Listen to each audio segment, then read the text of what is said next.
ऐसी मजबूत हदीस लाइए तब वो चीज मानी जाएगी। जैसे हम ये कहें खिंजीर हराम है, ये कहें खिंजीर हराम है, तो आप कहोगे दलील, तो अब उसके लिए हमें मजबूत दलील देनी पड़ेगी। तो हमने नस्से कतई से दे दिया, क्योंकि कुरान में अल्लाह ताला ने हुर्रिमत अलैकुमुल खमरा वल मैसरा व लहमल खिंजीर, लहमल खिंजीर यानी अल्लाह ताला ने तुम पर खिंजीर का गोश्त हराम कर दिया। तो अब इसके हदीस में नहीं ढूंढा जाएगा, क्योंकि कुरान में जो दलील मिल गई उसको नस्से कतई कहा जाता है, मतलब सराहतन कुरान में उस चीज का बयान मौजूद है। तो अब हदीस में इसको नहीं ढूंढना है, नस्से कतई से वो चीज साबित हो गई। अब बिला किसी इख्तिलाफ के हर कोई उसको हराम कहेगा, और जो चीज नस्से कतई से साबित हो जाए उसका दूसरा रुख भी सुन लीजिए। जो चीज नस्से कतई से साबित हो जाए कि हराम है, अब अगर हराम ना माना तो ईमान से जाएगा। हाँ, नस्से कतई से साबित कि हराम, अब कोई कहे कि हराम नहीं तो गोया उसने कुरान का इनकार कर दिया, ईमान से हाथ धो बैठेगा। तो किसी चीज के हराम और गुनाह, शिर्क, कुफ्र होने के लिए बहुत पुख्ता सरिया पिलाई दीवार, आरसीसी से कहीं ज्यादा मजबूत उस चीज के लिए दलील होना जरूरी है। अगर दलील ना दे सके तो वो चीज पलट कर तुम्हारे ऊपर आएगी और तुम्हारे ईमान का जनाजा निकल जाएगा। ये चीज याद रखना, किसी चीज को आप हराम कहकर नहीं निकल सकते जब तक आप मजबूत पुख्ता दलील न दें। मैं जैसे आपने किसी आदमी को काफिर कह दिया, किसी आदमी को काफिर कह दिया, अब आपके ऊपर लाजिम है कि आप दलील दीजिए, साबित करिए, उसके ऊपर ऐसे गवाह कायम करिए कि उसका कुफ्र साबित हो रहा हो कि हाँ इतने लोगों के सामने इसने कुफ्र का कलमा बका, अपनी जबान से इसने कुफ्र कर दिया। अब वो गवाही मिल गई तो हाँ उस बेस पर उसको काफिर कहा जाएगा। ऐसे आप हवा में कहकर चले आए, दलील मांगी गई, दलील नहीं है, किससे सुना पता नहीं है, कब कहा ये भी खबर नहीं है, कैसे कह रहे हो, बस मूड खराब हुआ कह दिया। ना ना, वो कुफ्र पलट कर तेरे ऊपर आएगा, तेरे ईमान का जनाजा निकल जाएगा। अगर जबरन किसी को काफिर कहा तो बंदा खुद काफिर हो जाएगा, उसके ऊपर जर्रा बराबर असर नहीं पड़ सकता। ये उसूल याद रखें, कानून है ये कि आप किसी को ऐसे काफिर मजाकन में ऐसे काफिर कह दिए और वो है नहीं, ना आपके पास कोई दलील मौजूद है तो आप खुद काफिर हो जाओगे। कैसे आपने कह दिया भाई, एक ईमान वाले को आपने काफिर कैसे कह दिया? आपके पास दलील होना जरूरी है।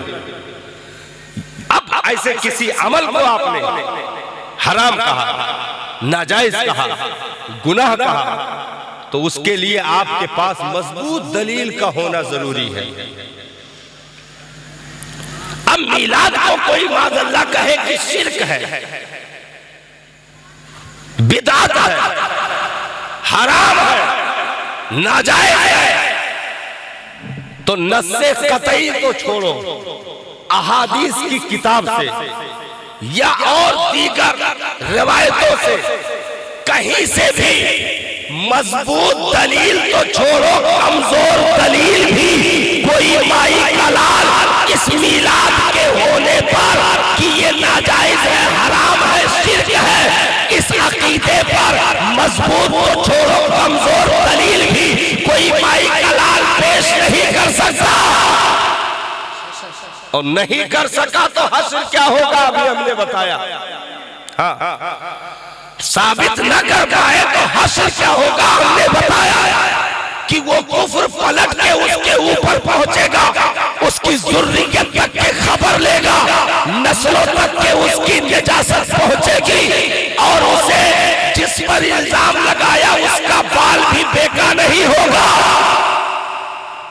ऐसे आप होटल पे बैठकर हराम है कह दिए और चाय पी के सुलग के निकल गए। दलील दो, नहीं दे पाए तो तुम्हारे ईमान का जनाजा गया।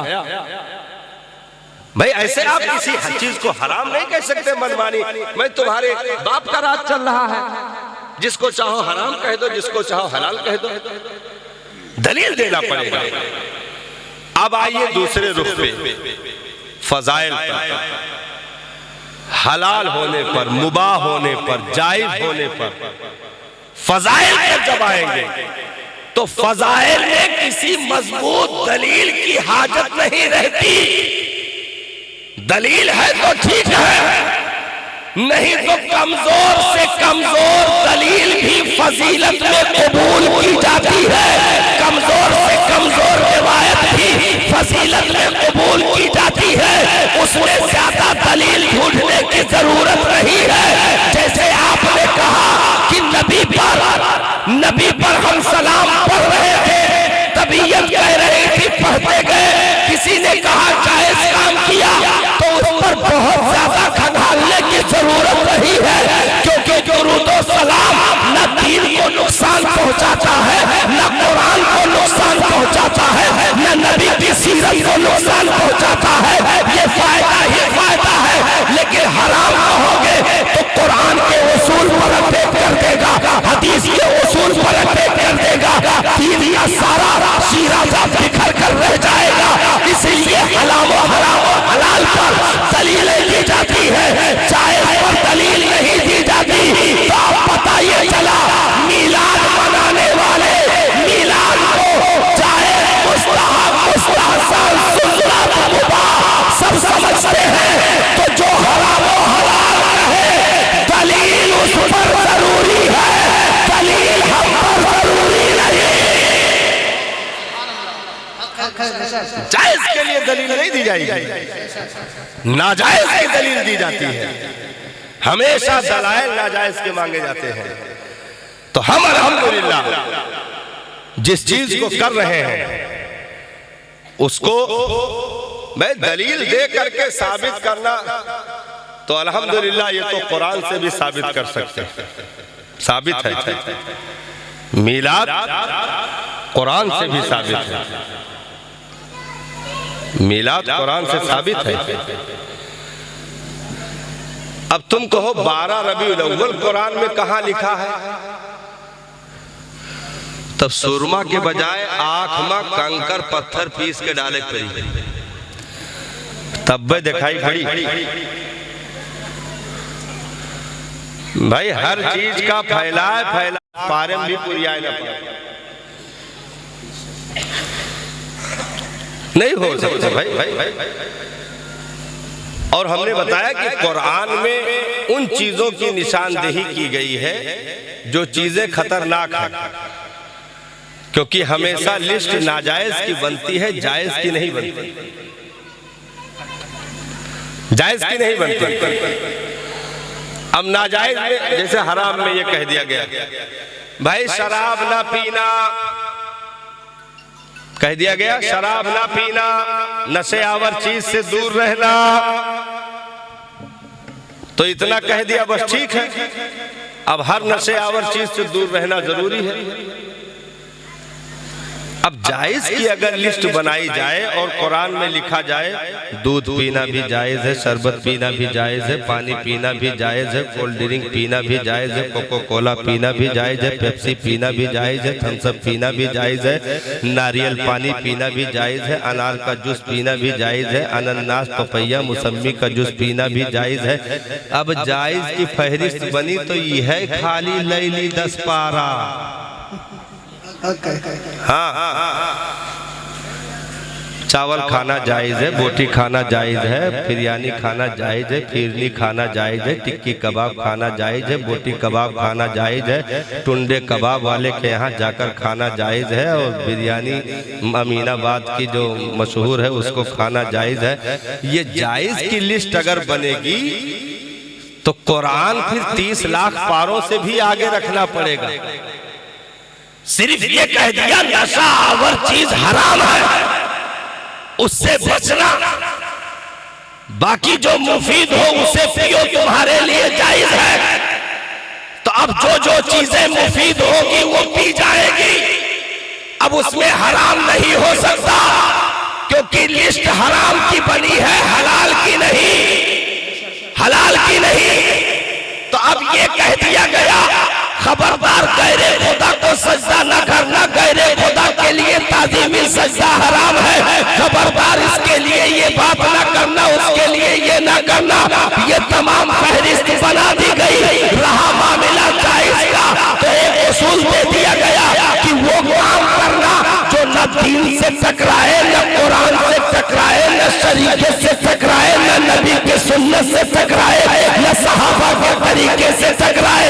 तो अब हमने वो काम करना शुरू किया, मस्जिद बनाया, उसमें कालीन बिछा दी, न दीन से टकरा रहा है, न कुरान से टकरा रहा है। हमने एसी लगा दी, न दीन को नुकसान दे रहा है, न जो है कुरान और हदीस को नुकसान दे रहा है। ऐसे ही हमने मुस्तफा का मीलाद मनाया, टेंट लगाया, न दीन का नुकसान है, न कुरान का। लाइट लगाई, गलियों को सजाया, न दीन का नुकसान है, न कुरान का।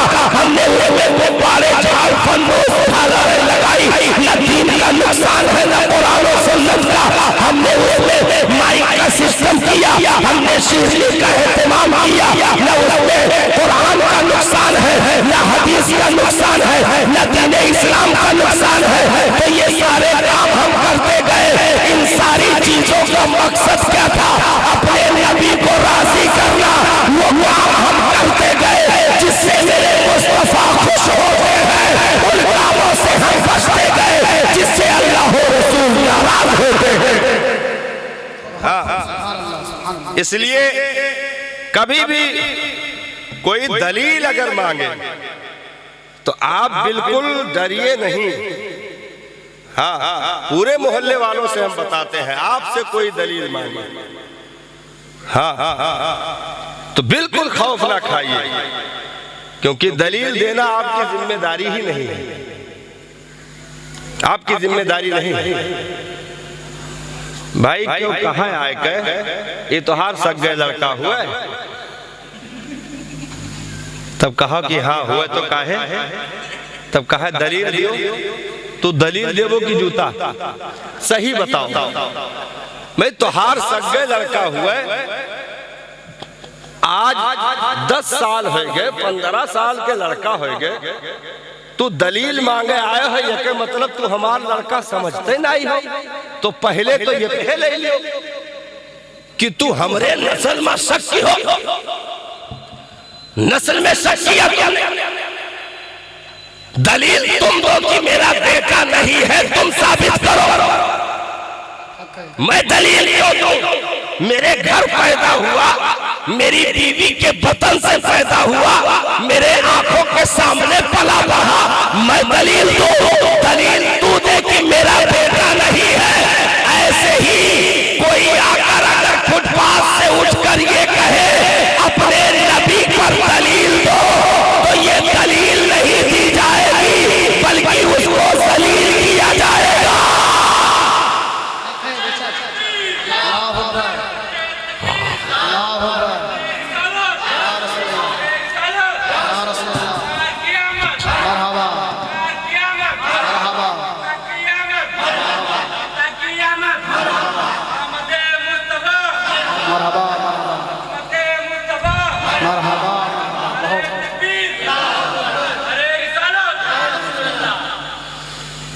मैं देखो दलील वही अच्छा लागत है मांगत जहां की दिमाग काम करे। अब क्यों सवेरे उठ के 8 बजे कहा है सूरज निकला हो, तो तू कहो कि हाँ निकलत है, चमचमात देख नहीं पावत हो। तब कहा अगर निकला है तो दलील दियो, देहो दलील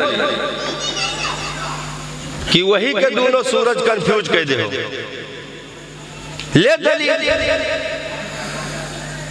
भाई हर एक दलील नहीं दी जाती। जब चमकते सूरज की दलील नहीं मांग सकते हो तो मेरे मुस्तफा तो उससे भी ज्यादा चमकदार है, तुम्हें नजर नहीं आया?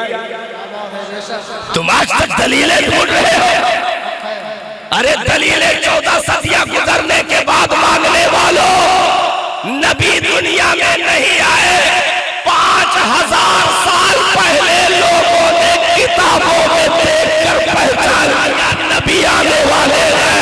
तौरात पढ़ा, नबी के आने की खबर सब समझ गए। इंजील पढ़ा, नबी के औसाफ को पढ़कर समझ गए। ज़बूर पढ़ा, नबी के औसाफ को पढ़कर समझ गए। आदम से लेकर के ईसा तक जितने नबी दुनिया में आए, सबके दौर में मेरे मुस्तफा का जिक्र होता रहा। न आदम ने दलीलें दी, न हजरत शीश ने दलीलें मांगी, न हजरत ईसा ने दलीलें दी, न हजरत ईसा के चाहने वालों ने दलीलें मांगी, न हजरत मूसा ने दलीलें दी, न उनके चाहने वालों ने दलीलें मांगी। उस दौर में जबकि नबी अभी दुनिया में पैदा भी नहीं हुए थे, तब तो कोई दलील न मांग सका। अब तो नबी आ गए, अब किस बात की दलील?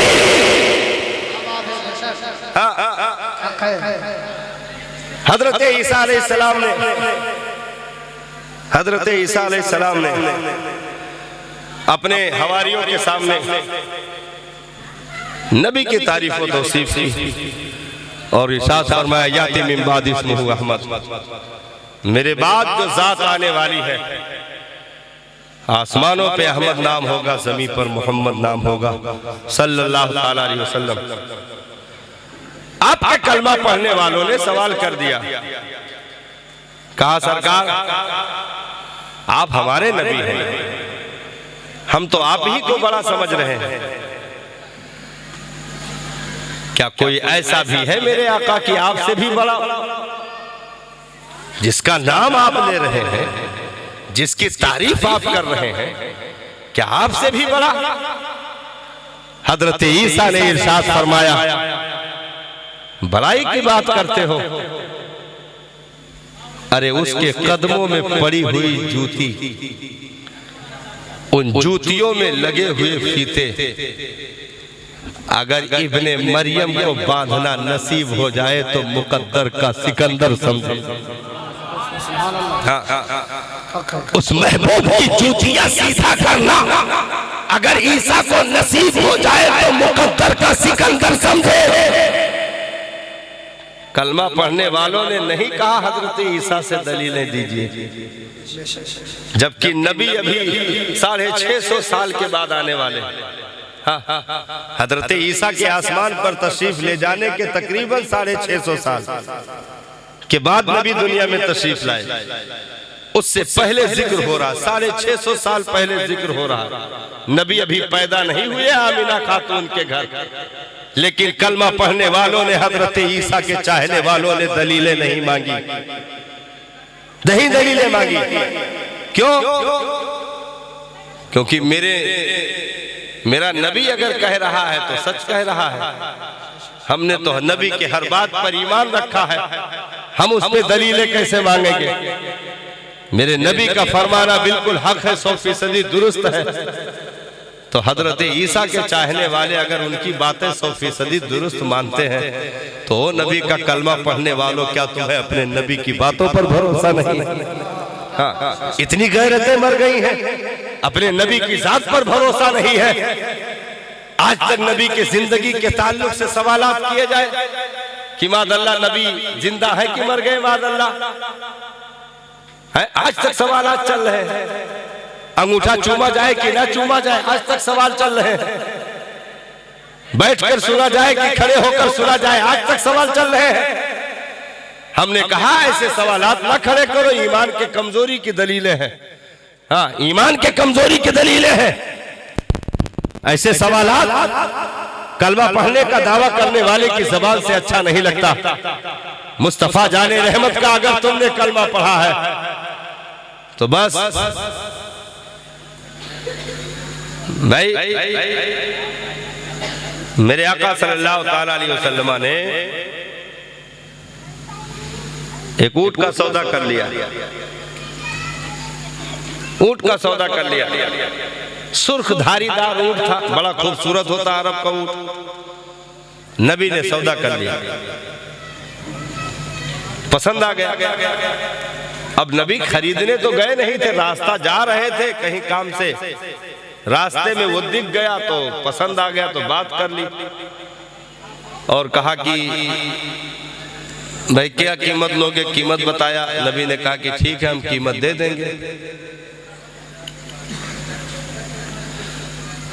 बस थोड़ी देर रुको, मैं घर गया, पैसा लेकर के आया, तुम्हारे हाथ पैसा दूंगा, ऊंट लेकर चला जाऊंगा। उसने कहा कि ठीक है भाई, हमने वादा कर लिया तो कर लिया, बेच दिया आपके हाथ। नबी घर तशरीफ ले गए, कुछ देर के बाद लौट करके आए तो वो दूसरे से बातें कर रहा था और उसके हाथ सौदा कर चुका। दूसरा कोई उधर से जा रहा था, उसके हाथ से उसने देखा, पूछा, रेट बताया तो ज्यादा रेट बता दिया उसने, ये उसके हाथ बेच डाला। सरकार पहुंच गए तो कहा कि भाई अभी तुमने मुझसे वादा किया, मैं पैसा ही लेने गया था, इतनी देर में तुम बदल गए। तो कह रहा कि हमने तो आपके हाथ से बेचा ही नहीं, अगर बेचा है तो कोई गवाही लाओ। हाँ, कोई गवाही लाओ। नबी ने कहा कि भाई मैं था, तू था, दो लोग थे, गवाह कौन था यहाँ, किसको गवाह रखा जाए? हम दोनों सिर्फ थे, तू गवाही मांग रहा है, मैं पैसा लेने गया भाई और तू बदल गया, तो कहा कोई गवाही लाओ, नहीं तो हम इसके हाथ बेच रहे हैं। इतने में सरकार के जानिसार सहाबी आ गए, हज़रत खुज़ैमा,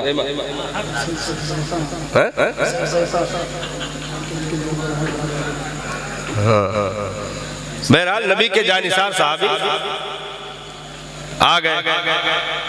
मामला पूछा क्या हुआ? सरकार ने इरशाद फरमाया कि मैंने ऊंट खरीदा और पैसा लेने गया, ये मुकर गया, अब ये गवाह मांग रहा है। उन्होंने बगैर कोई कुछ सोचे समझे कहा, सरकार मैं गवाही देता हूं, आपने ऊंट खरीदा। मैं गवाही देता हूं, आपने ऊंट खरीदा। अच्छा, दूसरा कोई होता तो बहुत जल्दी खुश हो जाता और कहता वाह भाई वाह, है सुनो सुनो, ये गवाह मिल गए, तुम गवाह ढूंढ रहे थे, देखो गवाह मिल गए। बजाय नबी ये कहने के उलटकर उनसे पूछने लगे,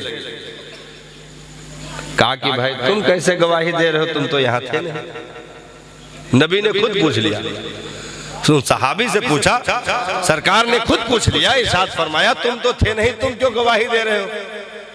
क्या प्यारा जवाब दिया उन्होंने।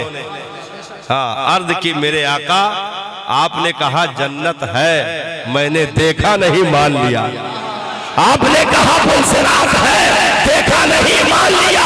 कहा हौज़े कौसर है, देखा नहीं मान लिया। आपने कहा खुदा है, देखा नहीं मान लिया। तो इतनी बड़ी बड़ी चीजें अगर बगैर देखे मान सकता हो तो ये ऊंट का मामला तो बहुत छोटा है मेरे आका। भाई आपको हमने मान लिया तो सारी चीजों को हमने मान लिया। अब उसमें दलीलें नहीं तलाश की जाएंगी। मीलाद किसकी है? मेरे आका की है, बस दलीलें मांगना बंद। अगर हम मीलाद किसी दुनियादार की करें तब दलीलें मांगना।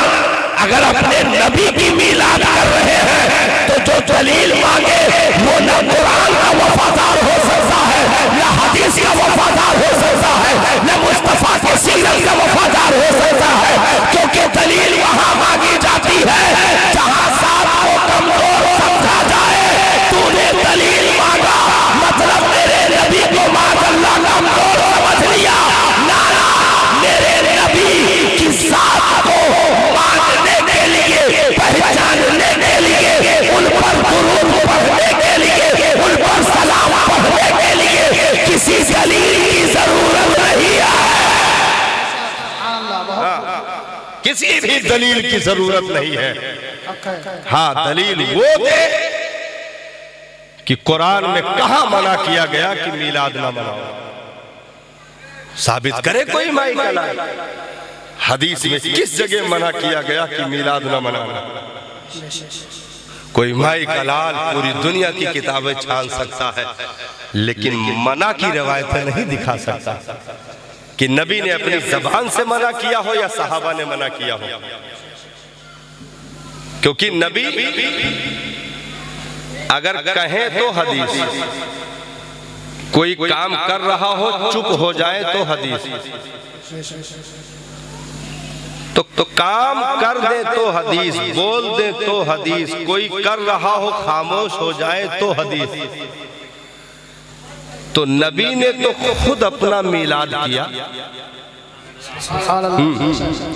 अपने मीलाद को सेलिब्रेट किया, याद ताजा किया। दोशंबे के दिन मेरे आका रोजे से हैं। सहाबा ने पूछ लिया मेरे आका आज क्यों रोजे से हैं? मेरे नबी ने इरशाद फरमाया सहाबा आज के दिन में पैदा हुआ, इसलिए मैं रोजा रख रहा हूं ताकि इन दिनों की यादें मिटने न पाए, बरकरार रहे। अरे आज तक यादें तौहीद का डंका पीटने वाले आज तक उन यादगारों को लिए बैठे हैं, आज तक उन यादगारों को लिए बैठे हैं। कोई माई का लाल फतवा न लगा सका। हजरत इब्राहिम जिस पत्थर पर खड़े हुए काबा की तामीर करने के लिए, आज तक दरवाजे काबा के सामने का वो पत्थर कोई माई का लाल हटा ना सका। क्या बात है। जिन पहाड़ी सफा मरवा पर हजरत हाजरा ने दौड़ लगाई, जरूरत खत्म हो गई, हजरत इस्माइल की प्यास बुझ गई, जमाना गुजर गया, सफा मरवा क्यों बाकी रखा, खोद के फेंको। हजरत इब्राहिम ने तामीर कर लिया, जरूरत खत्म हो गई, पत्थर क्यों रखे हो, फेंको। कुर्बानी की तारीख निकल गई, इम्तिहान खत्म हो गया, मीना के मैदान क्यों लिए समेटे बैठे हो, हटाओ। हजरत आदम और हव्वा गले मिले थे, वक्त निकल गया, अरफात का मैदान क्यों महफूज किए बैठे हो, बताओ। मैं जमाना गुजर गया, तारीखें गुजर गई, आज तक लिए बैठे हो, तो यही जवाब दोगे ना कि अरे तारीख तो गुजर गई, लेकिन जिस पत्थर पे हजरत इब्राहिम खड़े हुए थे उन पत्थर के सामने मेरे रब ने कुरान में कानून दे दिया, वत्तखिज़ू मिन मक़ामी इब्राहिम मुसल्ला, मेरे इब्राहिम के खड़े होने की जगह को नमाज की जगह बनाओ। आज तक वो पत्थर महफूज है, इब्राहिम खड़े हुए, जरूरत खत्म हो गई, लेकिन आज तक उसके सामने खड़े होकर नमाज पढ़ी जाती है ताकि इब्राहिम की याद ताजा हो। इस्माइल की प्यास बुझ गई, जरूरत खत्म हो गई, लेकिन आज तक सफा मरवा पे हाजी चक्कर लगा रहा है, दौड़ रहा है। हजरत हाजरा तो बेटे को पानी पिलाने के लिए दौड़ी थी, तू किसको पानी पिलाने के लिए दौड़ रहा है, किसको पानी पिलाने के लिए दौड़ रहा है। सफा मरवा पे कसरत से दोनों कतारों में ज़मज़म का जो है केर लगे हुए हैं, आप चले जाइए, जहां रुकिए वही गिलास से पानी ज़मज़म का पीजिए। एक तरफ से अल्हम्दुलिल्लाह हमने अपनी आंखों से देखा, क्या याद आती है तो प्यास आने लगती है। एक तरफ से ज़मज़म का वाफर तरीके पर सैलाब है, लेकिन कल तो पानी के लिए दौड़ थी, आज तो क्यों दौड़ रहा है, पानी की जरूरत नहीं, दौड़ क्यों लगा रहा है। तो कहेगा हजरत हाजरा की याद ताजा करने के लिए ज़मज़म को खड़े होकर पी रहा है, इस्माइल की याद ताजा करने के लिए, नबी की याद ताजा करने के लिए तवाफ में सीना तान कर अकड़ अकड़ के 3 शुरू के फेरों में चल रहा है। मैंने कहा ये तो मकसद खत्म हो गया, आज को तान के चल रहा है, शाना हिला हिला के चल रहा है, अकड़ अकड़ के चल रहा है। ला तमशी फिल अर्दी मरहा, जमीन पर अकड़ कर ना चलो, ये कुरान का कानून है, तू अकड़ कर क्यों चल रहा है। तो कहा जिसने कानून दिया है कि जमीन पर अकड़ के ना चलो, उसी ने कहा है यहाँ अकड़ के चलो, उसी ने कहा है यहाँ अकड़ के चलो। मैंने कहा फिर क्यों अकड़ के चलो, नबी तो जब अकड़ के चले थे, जब मक्का वालों ने ताना दिया था, नबी मक्का मदीना से आए मक्का उम्रा करने के लिए। सुनिएगा गौर से, थोड़ी देर भाई, थोड़ी देर रख दे, तकरीर बिल्कुल मध्य पे आ गई, खत्म होने वाली।